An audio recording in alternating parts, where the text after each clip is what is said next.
Hi friends, ನಾನು ಇವಾಗ ನಿಮ್ಮ ಮೈಂಡನ್ನು ರೀಡ್ ಮಾಡ್ತೀನಿ. ಡೌಟ್ ಇದೆಯಾ?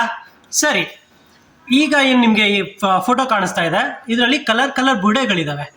ಆ ಕಲರ್ ಬುಡೆಯಲ್ಲಿ ಯಾವುದಾದ್ರು ಒಂದು ಕಲರ್ನ ನೀವು ಚೂಸ್ ಮಾಡ್ಕೊಳ್ಳಿ. ಚೂಸ್ ಮಾಡ್ಕೊಂಡ್ರಾ?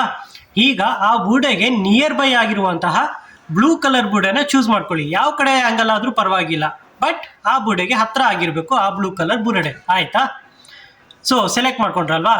ಈಗ ಗ್ರೀನ್ ಕಲರ್ ಬುಡೆನ ಸೆಲೆಕ್ಟ್ ಮಾಡ್ಕೊಳ್ಳಿ, ಯಾವುದಾದ್ರು ಹತ್ತಿರ ಇರುವಂಥದ್ದು. ನೆನ್ಪಿಟ್ಕೊಳ್ಳಿ, ಆ ಬ್ಲೂ ಕಲರ್ ಬುಡೆಗೆ ಅದು ನಿಯರ್ ಬೈ ಆಗಿರಬೇಕು ಹಸಿರು ಕಲರ್ ಬುಡೆ. ಸೆಲೆಕ್ಟ್ ಮಾಡ್ಕೊಂಡ್ರಾ? ಈಗ ರೆಡ್ ಕಲರ್ ಬುಡೆನ ಸೆಲೆಕ್ಟ್ ಮಾಡ್ಕೊಳ್ಳಿ. ಆ ಗ್ರೀನ್ ಕಲರ್ ಬುಡೆಗೆ ಯಾವುದು ನಿಯರ್ ಬೈ ಇರುತ್ತೋ ಆ ರೆಡ್ ಕಲರ್ ಬುಡೆನ ನೀವು ಸೆಲೆಕ್ಟ್ ಮಾಡ್ಕೊಳ್ಳಿ. ಸೆಲೆಕ್ಟ್ ಮಾಡ್ಕೊಂಡ್ರಾ? ಸೊ ಇವಾಗ ನೀವು ಯಾವ ಬುಡೆನ ಸೆಲೆಕ್ಟ್ ಮಾಡಿದ್ದೀರಾ ಅಂತ ನಾನು ನಿಮಗೆ ತೋರಿಸ್ತೀನಿ. ಆದರೆ ಅಕಸ್ಮಾತ್ ನಾನು ತೋರಿಸಿರೋ ಬುಡೆ ಸರಿಯಾಗಿದ್ದರೆ ಸರಿ ಇದೆ ಅಂತ ಕಾಮೆಂಟ್ ಮಾಡಿ ತಿಳಿಸಿ. ಹಾಗೆ ನನ್ನ ಫಾಲೋ ಮಾಡೋದನ್ನು ಮರಿಬಾರ್ದು. ಓಕೆನಾ? ನೋಡಿ, ಇದೆ ಅಲ್ವಾ? ಸೊ ಸರಿಯಾಗಿದ್ದರೆ ಕಾಮೆಂಟ್ ಮಾಡಿ ತಿಳಿಸಿ. ಹಾಗೆ ನನ್ನ ಫಾಲೋ ಮಾಡೋದನ್ನು ಮರಿಬೇಡಿ. ಹಾಗೆ ಈ ವಿಡಿಯೋನ ಶೇರ್ ಮಾಡಿ.